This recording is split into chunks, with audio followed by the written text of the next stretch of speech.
Hey everyone, Happy New Year and welcome to the Max Clark Show, where we talk about things that matter. And one of the things that matter is, well, for everyone, but especially for African Americans, black folks, is the 2020 census. That's what really matters right now. And it's something that a lot of black people have shied away from. We really don't fill out the census forms. And it's been hurting our community for decades.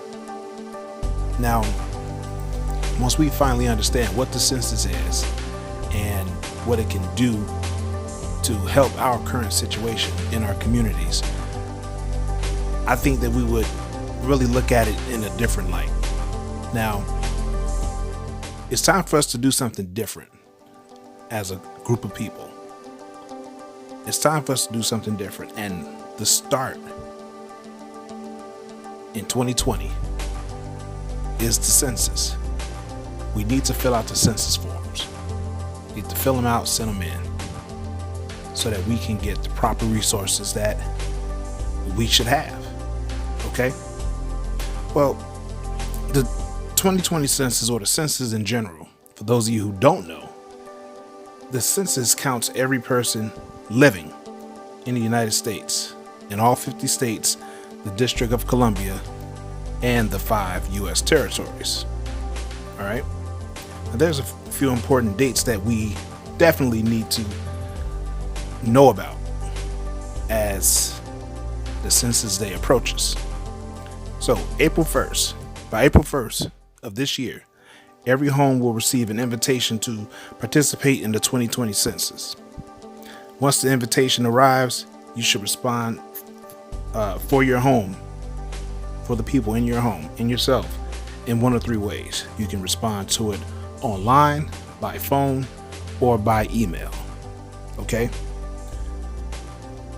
Either way is good, but since we can't keep our faces out of our phones, we're in the technology generation, we really should do this online. As soon as you get it, do it online.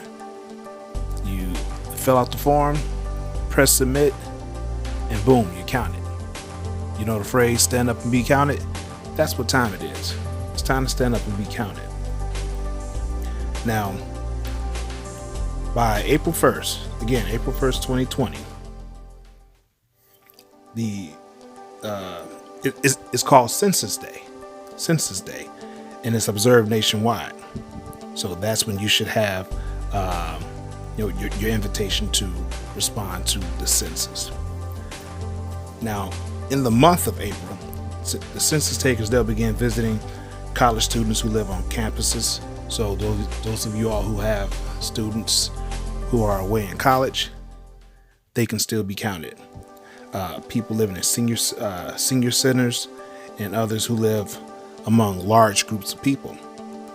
Now, I bet you didn't know that if you were, or if you had someone in your family who was incarcerated and you're sending them commissary, money to them in prison, you can count them on your census.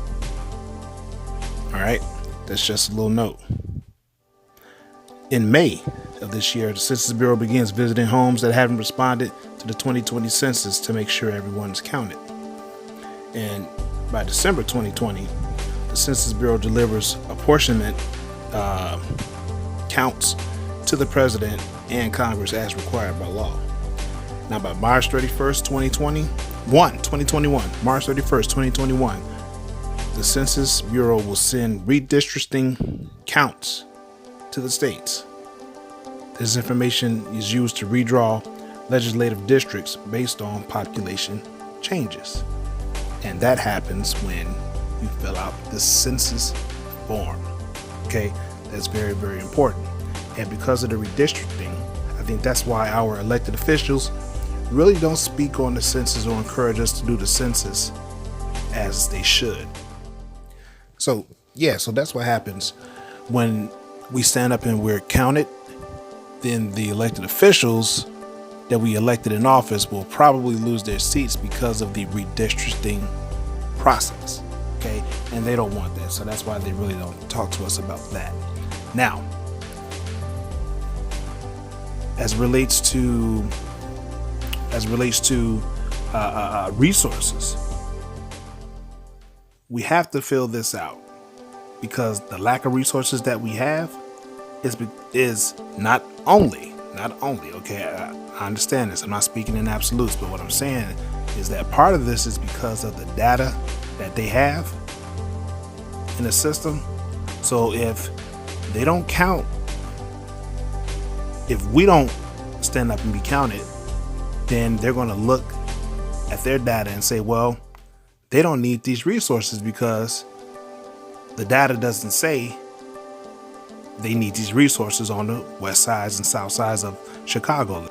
So things like police, firefighters, schools, hospitals, things like that, and more.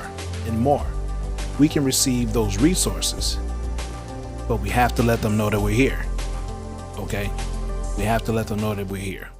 So if we're dealing with mental illness, if they see that, hey, there's a large portion of people who are down here and they're registered as, they have mental illness, oh, okay, we can provide resources for that. But if they don't have the resources, if they don't have the data, then they can't justify putting funds towards what we want. Okay, guys, that's just a little snapshot of what the census is and what it can do for us, how it could benefit us, and what we need to do as a community, as a people in 2020.